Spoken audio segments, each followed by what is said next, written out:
Señor esté con ustedes. Lectura del Santo Evangelio de nuestro Señor Jesucristo según San Juan.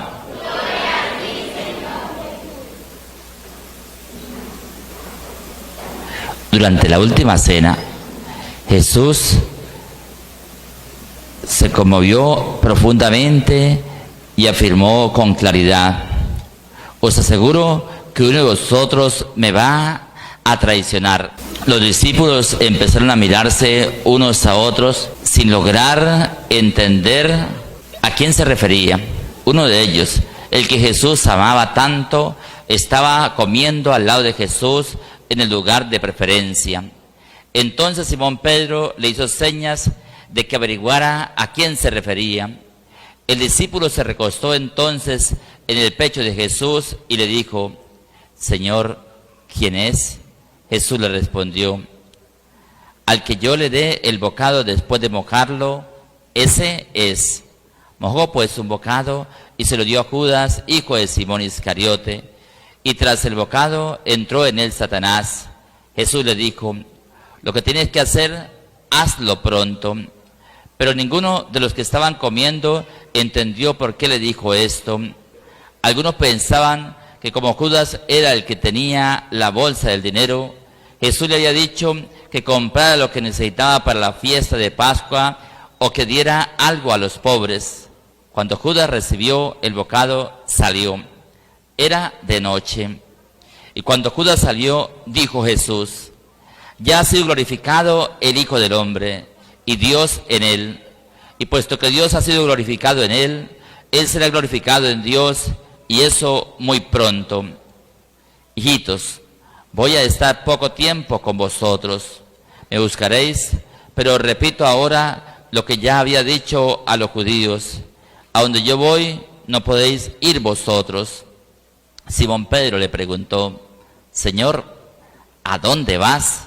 Jesús le respondió: a donde yo voy, no puedes seguirme ahora, pero me seguirá después. Pedro le dijo: Señor, ¿por qué no puedo seguirte ahora? Estoy dispuesto a dar mi vida por ti. Jesús le respondió: ¿estás dispuesto a dar la vida por mí? Te aseguro que antes que cante el gallo, me negarás 3 veces. Palabra del Señor. Hermanos, quisiera compartir un poquito la palabra del Señor. El día de hoy, uno de ustedes me va a entregar. ¿Seré yo acaso, Señor? Eso es lo que me llama a mí la atención del Evangelio de hoy. Realmente Judas iba a entregar al Señor, pero él ni cuenta se daba de que iba a entregar al Señor. Uno de ustedes me va a entregar. Es lo triste, ¿no? Que nosotros siempre, los mismos cristianos, los mismos que seguimos a Cristo, lo traicionamos. El problema de Judas no fue simplemente el traicionarlo. ¿Se acuerda que Pedro también lo negó 3 veces? ¿Se acuerda cómo terminó? Antes de que el gallo cante, tú me habrás negado. ¿Cuál es la diferencia entre el discípulo, el cristiano Pedro, y el discípulo, el cristiano Judas? Los dos pecaron. Los dos traicionaron al Señor. Los dos lo negaron. ¿Cuál es la diferencia entre el uno y el otro? Que Pedro se arrepintió, lloró su pecado, pidió perdón. Judas se arrepintió, sí, regresó las monedas y dijo: he pecado vendiendo sangre inocente, sí, pero no fue capaz de pedir perdón. Y se fue a confesarse en la pata de un palo, directamente con un palo, y vio un mecate y se colgó. Ese fue el problema de Judas. Judas sí se arrepintió, pero no pidió perdón. No fue capaz de buscar ese perdón. La Biblia está diciendo que no basta con decir: sí, yo me arrepiento. que tengo que buscar ese perdón del Señor. Y si no, aun cuando me arrepienta como Judas, me voy a desesperar y voy a ir a la muerte. También me llama la atención cuando le dice Pedro, Señor, yo daré la vida por ti. Igual que ustedes y yo, ¿quién no daría la vida por Cristo? Todos estamos dispuestos a dar la vida por Cristo. Y claro que sí, estamos dispuestos a dar la vida por Cristo. Pero el problema es que lo decimos en teoría, pero en la práctica, no. La práctica no. Si en la práctica no, ¿por qué? ¿Cómo se explica que yo diga, voy a dar la vida por Cristo, yo daría la vida por Cristo, si no soy capaz de dejar el cigarro por Cristo? No soy capaz de dejar el alcohol, la droga. Si no soy capaz de dejar eso, ¿cómo voy a dar la vida por Cristo? Dar la vida por Cristo significa estoy dispuesto a sacrificarme por Él. Entonces la pregunta es, ¿usted se ha sacrificado por Cristo? ¿Qué ha hecho por Él? ¿Qué ha hecho por Él? ¿Ha dejado las groserías? ¿A usted se le salen las groserías así solitas? ¿Ha hecho algún sacrificio, algún esfuerzo por Cristo? ¿Ha muerto a sí mismo? ¿Se ha sacrificado? Si el grano de trigo no cae en tierra y muere, no puede dar fruto. Si muere, dará fruto y fruto en abundancia. ¿Ha muerto usted mismo? El que quiera ser discípulo mío, niéguese a sí mismo, tome su cruz y sígueme. ¿Lo ha hecho? ¿En qué? ¿Qué ha hecho por Cristo? ¿Ha sido capaz de aguantar a su suegra por amor a Cristo? A su enemigo, a ese compañero de trabajo que lo insulta, que le hace la guerra, que lo calumnia, ¿ha sido capaz de aceptarlo por amor a Cristo? Señor, porque estoy dispuesto a dar la vida por ti, si me tocara dar la vida, lo haría. ¿Lo has hecho? Mentiras. Si no es capaz de hacer algo tan poquitico como eso, ya dejó las novelitas, la pornografía, ya dejó las cosas malas por amor a Cristo. ¿Qué ha hecho por amor a Cristo? O sea, demuestre que usted ha sido capaz de dejar algo por Cristo. Entonces, si ha dejado algo por Cristo, es capaz de dar la vida por Cristo. Si no, ¿qué va a dar? Daría la vida por Cristo. A ver, de lo que usted gana, es capaz de darle a un pobre, a un necesitado, a un enfermo, para que se ayude. De lo que usted tiene, dinero, es capaz de darle a un pobre, a un necesitado, de lo que usted gana, por amor a Cristo. Si no es capaz de hacer eso, ¿qué va a dar la vida por Cristo? No es capaz de darla. Tenemos que ser conscientes. Cuando Jesús le dijo a Pedro, ¿qué Pedro? Usted no va a la vida por mí, me vas a negar. ¿Qué está diciendo? Que nosotros con facilidad decimos, yo amo a Cristo, yo doy la vida por Cristo, pero en la hora de la realidad no damos la vida por Cristo. Se tiene que demostrar que tenemos que dar la vida por Cristo. Si nos toca que morir por Cristo, bien. Mentira. A nosotros, por ejemplo, nos imponen leyes, los gobiernos. Ahorita se está aprobando la ley del aborto. En muchos países. ¿Qué hacemos nosotros por eso? Nada. Por Cristo, nada. Ley de que los homosexuales pueden vivir tranquilamente como si fueran una pareja. ¿Y nosotros? ¿Daría la vida por Cristo? No, no podemos decir nada porque nos pueden meter presos, ¿Daría la vida por Cristo? No somos capaces de decir las cosas. No somos capaces de hacer nada por Cristo. ¿Qué está pasando? El Señor reclama. Otra cosa que me llama la atención del Evangelio es que dice la Biblia que Judas recibió el pan y tras del pan, ¿qué entró? Satanás. Cuando Judas comió del pan, entró Satanás. ¿Por qué? Porque Judas no había aceptado el mensaje de Cristo, realmente no había amado a Cristo y estaba en un pecado de traicionar a Cristo. Sin arrepentimiento y sin nada lo comió. sin reconocer que era el Señor, por eso lo vendió, porque no reconocía que era el Señor. Y así lo comió, tras del pan entró Satanás. Aquí está la explicación a mucha gente que pregunta por qué en la Iglesia Católica no se permite que muchas personas que están viviendo en adulterio o en concubinato comulguen, o que tenga una persona que no le hable, no puede comulgar. ¿Por qué? Porque si no está arrepentido, si no quiere cambiar, no debe comulgar. Porque Judas no estaba arrepentido, no quería cambiar. Y comió, y ese pan que era para vida eterna le sirvió para condenación. Por eso es que la iglesia dice, no debería. Otra cosa, usted puede ser que usted en su vida, por ejemplo, a lo mejor un día falló y cometió adulterio. Dios te lo perdona. Arrepiéntete, pídele perdón al Señor y Dios te lo perdona. Pero otra cosa es que usted viva, dejó su pareja y se vaya a vivir con otro.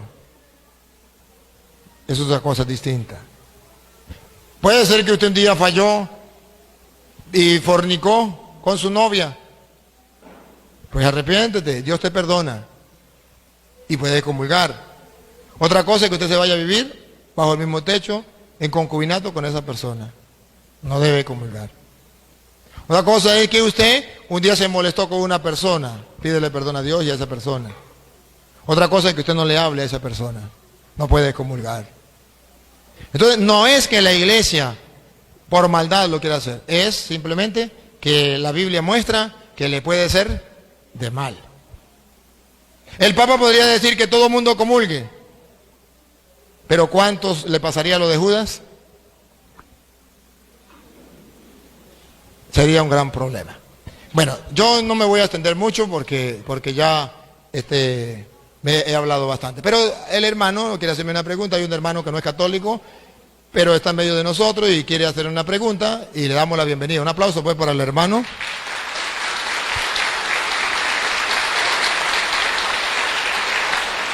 Bienvenido, hermanito, siéntese como en su casa.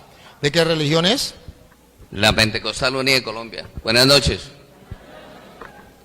Muy bien, el hermano es Pentecostal Unido de Colombia y nos alegra su presencia. A nosotros nos llena de gozo, nos llena de alegría, nos edifica.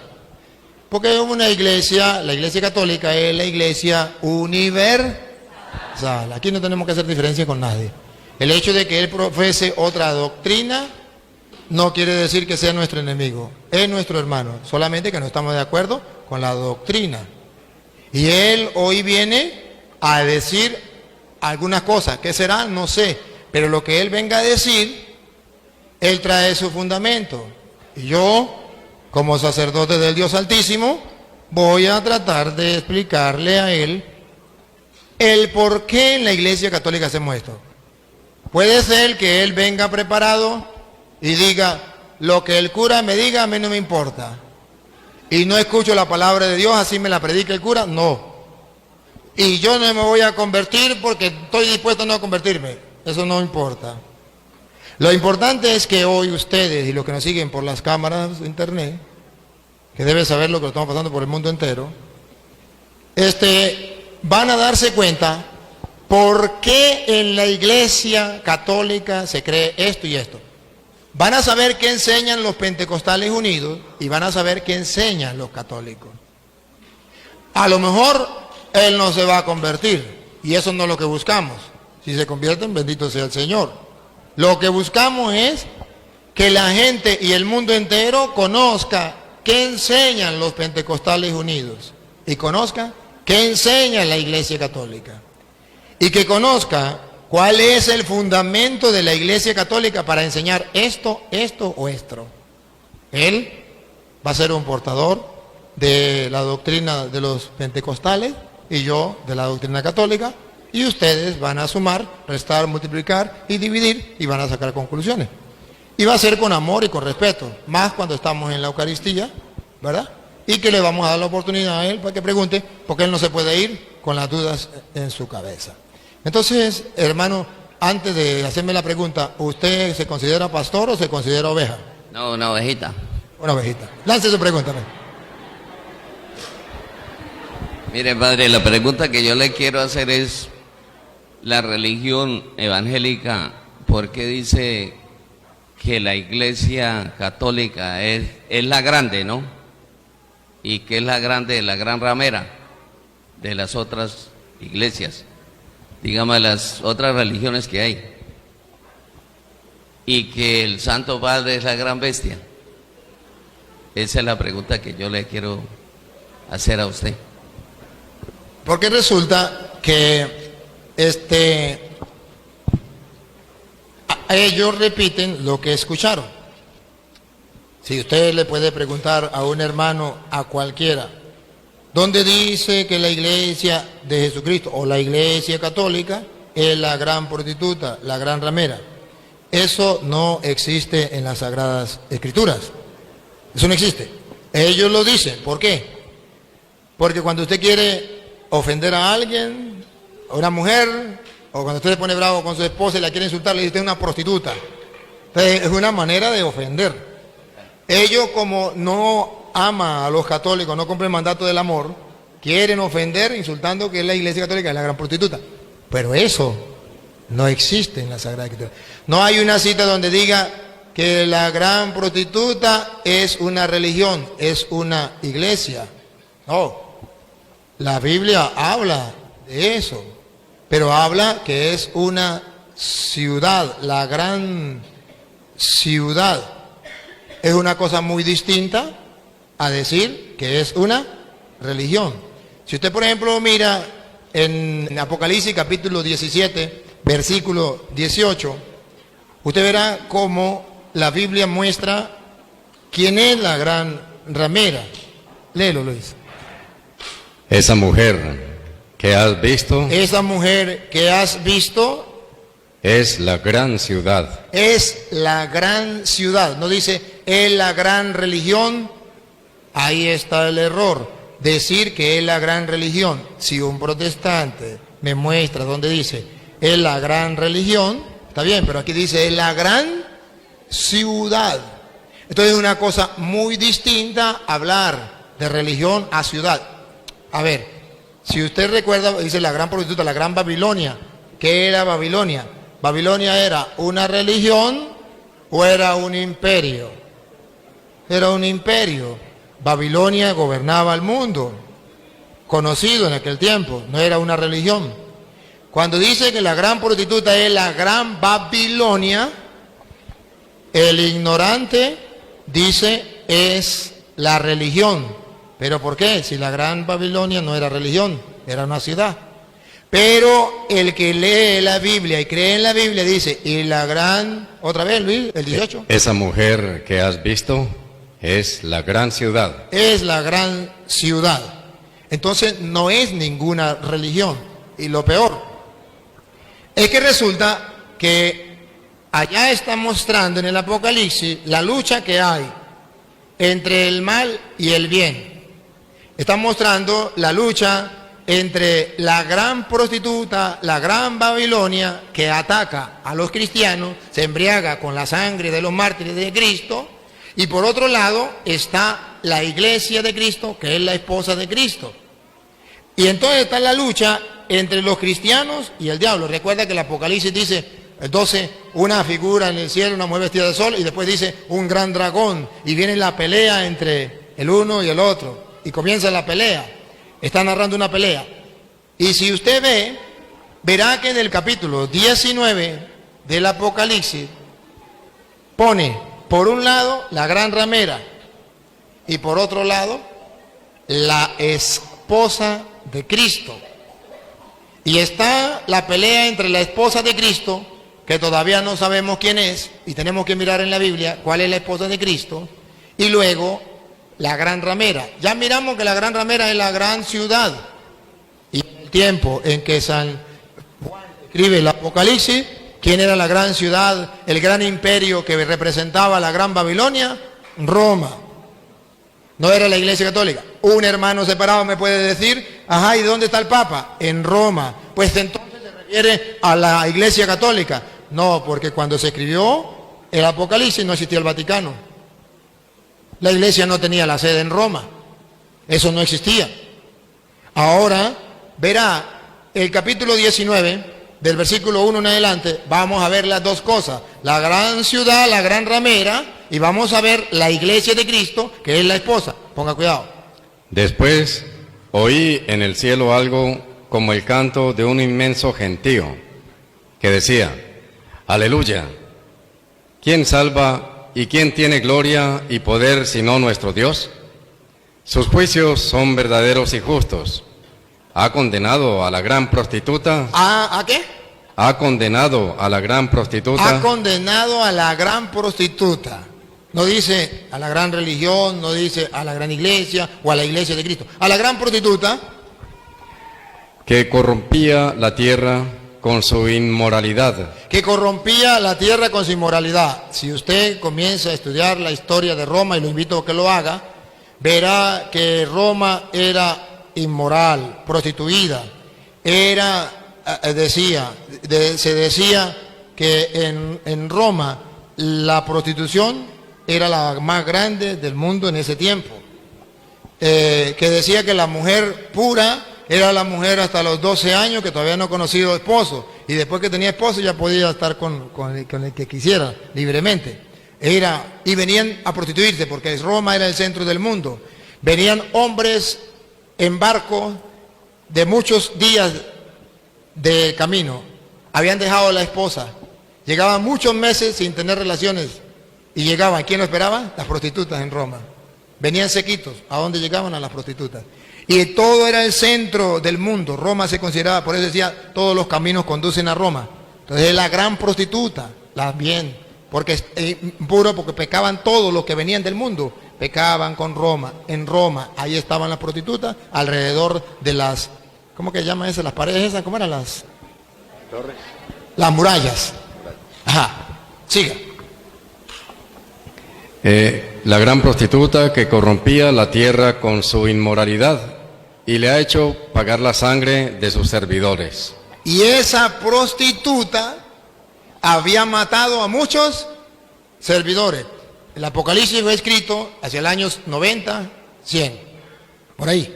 En ese año, ¿quién eran los servidores que habían muerto? Los apóstoles, los primeros mártires, los primeros cristianos. ¿Dónde lo mataba la gran prostituta? Si usted va a Roma, usted va a encontrar algo que se llama el Coliseo Romano, donde sacrificaban a muchos cristianos, que decían a los leones, venían un cristiano y le soltaban un león, o le soltaban un toro. De ahí viene el toreo, donde soltaban un toro bravo o una vaca brava a los cristianos. Así mataban a los cristianos. Entonces la gran ramera mataba a los cristianos. A ver, si usted me dice, por ejemplo, que la gran ramera era la iglesia católica en ese tiempo, pregunto, dime el nombre de un pastor protestante que haya sido muerto ahí y que lo haya matado la iglesia católica. Que haya la iglesia católica hecho ese, ¿cómo es el circo? Ajá, que lo haya hecho la iglesia católica y haya metido a cuántos evangélicos, ¿cómo se llamaron esos pastores y lo metió? No. Tenemos la lista, y está en la historia, la lista de los mártires católicos que los romanos sacrificaban, los quemaban, como César Nerón alumbraba Roma. A los cristianos los agarraban, los ponían en un palo y le metía candela por debajo, y así alumbraba a Roma. ¿Por qué se llama la gran bestia César Nerón? Porque era muy malo, así mataba a los cristianos. Y era tan malo que mató a su propia madre rajándole la barriga para saber dónde había estado él 9 meses. Por eso se llama cesárea lo que le hacen a las mujeres, porque el primero que la hizo fue César, a su mamá, se llama cesárea. Entonces, porque mató a su propia madre para ver dónde había estado él. Por eso es la bestia, que se considera tan malo que hasta su propia madre mató. Los protestantes no saben eso. ¿Por qué no lo saben? Porque no existían en aquel tiempo. ¿Cuándo comenzaron? Después de Martín Lutero, 1520, comenzaron. Y eso fue del año 100 al año 300. Y el Apocalipsis antes del año 100. ¿Cómo van a saber ellos de quién se está hablando? Pues ellos inventan lo que ellos quieran. Sigue. Y volvieron a clamar, aleluya. Aleluya. De ella sube humo por los siglos de los siglos. Fue quemada Roma. ¿Se acuerda que Roma fue quemada? Siga. Entonces los 24 ancianos y los 4 vivientes se postraron adorando a Dios, que está sentado en el trono, diciendo, amén, aleluya. Y salió del trono una voz que decía, alaben a nuestro Dios. Alaben a nuestro Dios, escuche la voz. Alaben a nuestro Dios. Todos sus servidores. Todos sus servidores. Todos los que honran a Dios. Todos los que honran a Dios. Pequeños y grandes. Pequeños y grandes. Y oí el ruido de una multitud inmensa, como el ruido del estruendo de las olas, como el fragor de fuertes truenos. Y decían, aleluya, ahora reina el Señor Dios. Ahora reina el Señor Dios, ¿se acuerda? La prostituta, la gran ciudad, hizo la guerra, a los suyos los mató. Pero ahora está celebrando. Ya fue vencida ella, ahora reina el Señor. Siga. El Todopoderoso. El Todopoderoso. Alegrémonos, regocijémonos, démosle honor y gloria. Entonces está animando, el apóstol está animando a los cristianos. No se desanimen, no importa que lo maten. Ya viene el reino del Señor, ya viene el poderío del Señor, ya vamos a triunfar. Siga. Porque han llegado las bodas del Cordero. Aquí viene el de otro detalle. Ha llegado la boda del Cordero. Los está mandando a que piensen en la fiesta de la boda del Cordero. Y escuche. Su esposa se ha engalanado. Entonces ya la gran prostituta, la gran ciudad que perseguía a los cristianos ya fue vencida.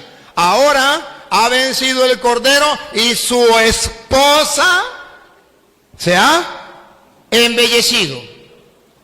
Los protestantes no me pueden mostrar a mí que la gran ciudad es la Iglesia Católica, la Iglesia de Cristo. Yo sí le puedo mostrar, reto a los protestantes que me están siguiendo por internet, que busque donde la esposa que se ha embellecido, que la prostituta no pudo destruir, pero que celebra con gozo la victoria y el triunfo de nuestro Señor Jesucristo. La esposa que se ha embellecido se llama la Iglesia. Está en Efesios capítulo 5, versículo del 22 en adelante. Verán ustedes entonces que por un lado está la gran prostituta y por otro lado está la esposa de Cristo. ¿Cuál es la gran prostituta? La gran ciudad. ¿Cuál es la esposa? Paren la oreja. Efesios 5:22. ¿Cuál es la esposa? Sométanse así las esposas a sus maridos. Ya saben, eso lo conocen ustedes. Las esposas a su marido. ¿A ejemplo de quién? Como al Señor. Como al Señor. El hombre es cabeza de la mujer. El hombre es cabeza de la mujer. Como Cristo es cabeza de la iglesia. Como Cristo es cabeza, entonces, ¿qué es la iglesia? La esposa de Cristo. El Apocalipsis pone por un lado la gran prostituta, la gran ciudad, la gran ramera, la Babilonia la grande, el imperio romano, le hace la guerra a la esposa de Cristo. Pero la esposa de Cristo ya se ha engalanado. Cristo ha vencido. No importa que haya matado a tantos cristianos, ya la esposa está preparada. ¿Y cuál es la esposa? La iglesia. Siga. Como Cristo es cabeza de la iglesia, cuerpo suyo, del cual es asimismo Salvador. Que la esposa, pues, se someta en todo a su marido. Vamos a ver cuál es la esposa. ¿La esposa se somete a todo a su marido? Como la iglesia se somete a Cristo. ¿Cuál es la esposa de Cristo? La iglesia. Entonces, que un protestante me muestre donde diga la gran prostituta es la iglesia. Yo le muestro, la iglesia no es la gran prostituta, es la esposa del Cordero que se ha embellecido y es la pelea entre la gran prostituta y la esposa de Cristo. Una cosa lo que dice la Biblia y otro lo que dicen los protestantes. Y por eso, en el versículo 30, del versículo 29 en adelante, escuche. Y nadie aborrece su cuerpo. ¿Nadie aborrece su cuerpo? Al contrario, lo alimenta y lo cuida. Y eso es justamente lo que Cristo hace por la iglesia. Eso es lo que hace Cristo Por la iglesia, que es su esposa, la alimenta y la cuida, no la aborrece. Y ponga cuidado a lo que viene. Pues nosotros somos miembros de su cuerpo. Siga. La Escritura dice, La Escritura dice, por eso dejará el hombre a su padre y a su madre para unirse con su esposa, y los dos formarán un solo ser. lo dice con su esposa y los dos serán un solo ser. Y pongan la lupa. Es este un misterio muy grande. Es un misterio muy grande, que el esposo y la esposa, siendo dos, se conviertan en uno. ¿Cómo lo podemos entender? Pues lo refiero a Cristo y a la iglesia. Lo refiero a Cristo y a la iglesia. La iglesia es la esposa de Cristo y está unida a Cristo, uno solo. Entonces, la Biblia dice todo lo contrario. Por eso es que se llama doctrinas diabólicas. Porque están diciendo mentiras. Lo curioso, y ayúdenme a pensar, lo curioso es que los protestantes dicen que la iglesia católica no es la de Cristo. Que la iglesia católica la fundó Constantino en el año 313. Si la fundó Constantino en el año 313, ¿cómo dicen que en el Apocalipsis, que fue en el año 90 o 100, la iglesia católica sí existía como prostituta? Si Constantino la fundó en el año 313, ¿cómo que existía en el Apocalipsis?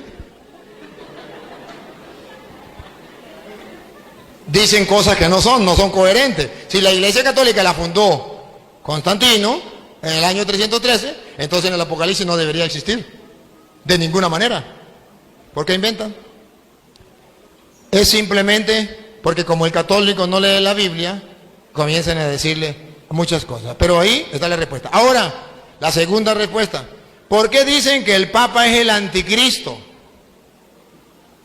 Que el Papa es la bestia. Fácil, fácil. Eso se llama cortina de humo, para centrar la atención en otra cosa. ¿Han visto, por ejemplo, el gobierno de Venezuela? El gobierno de Venezuela se olvida del hambre, de las enfermedades del pueblo, están muriendo de hambre, y ponen la atención en otras cosas. Hablan, sacan noticias de otras cosas para llamar la atención. Vamos a hacer elecciones, vamos a hacer esto, vamos a hacer... Para que la gente no se dé cuenta del hambre. No prestan atención a lo esencial. Y lanzan por allí. Y dicen, ¿quiénes son los ¿cómo que le llaman a los curas y a los obispos? Le dicen que los curas y los obispos son unos terroristas. Los curas y los obispos son unos terroristas. Eso es una cortina de humo para que no se den cuenta que los terroristas son ellos. ¿Por qué son terroristas los curas y los obispos? ¿Porque le dicen la verdad? ¿Por qué no son terroristas ellos que están matando a un pueblo completo? Ah, pero es para engañar. ¿Qué dicen los protestantes? El anticristo es el Papa. ¿Para qué? Para que la gente no se dé cuenta que los anticristos son ellos. Y se lo voy a mostrar con la Biblia. Primera de Juan, capítulo 2, versículo 18. No es un anticristo y tampoco es el Papa. ¿Quién es el anticristo? No es uno, son varios. ¿Quiénes son? Vamos a escucharlo. Hijitos, estamos en la última hora. Estamos en la última hora. Y han oído que va a venir un anticristo. Han oído a los protestantes decir que va a venir un anticristo y que es el Papa. Entonces yo me le río y le digo, ¿cuál Papa? Porque cuando estaba Juan Pablo II decían que el anticristo era el Papa Juan Pablo II. Se murió Juan Pablo II, vino Benedicto. El anticristo es Benedicto. Póngase de acuerdo. O era Juan Pablo II, si era el anticristo Juan Pablo II ya murió.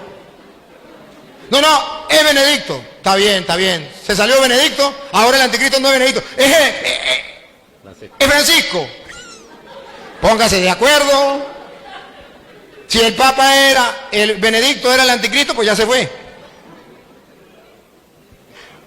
Pero vamos a ver quién es el anticristo. No según los protestantes que sin Biblia, lo repito, sin Biblia, insultan al Papa. Les voy a mostrar con Biblia. Búsquenlo, hermanos separados que me siguen, búsquenlo, primera de Juan 2:18. Óiganlo. Pero ya han venido No, varios. otra vez, Luis, otra vez. Hijitos, estamos en la última hora y han oído que va a venir un anticristo. Ajá, han escuchado a los protestantes decir que viene un anticristo. Siga. Pero ya han venido varios anticristos. ¿Cuántos anticristos son? ¿Uno o varios? Varios. Lo dice la Biblia. Son muchos anticristos. Vamos a ver, pongan la lupa. ¿Quiénes son? No sabemos. Lo que diga la Biblia, así será. Por lo cual conocemos que es la última hora. Ahí, preparen la lupa, pónganla. Esa gente salió de entre nosotros. Repítalo. Esa gente salió de entre nosotros. Por tercera vez. Esa gente salió de entre nosotros. ¿De dónde salieron los protestantes?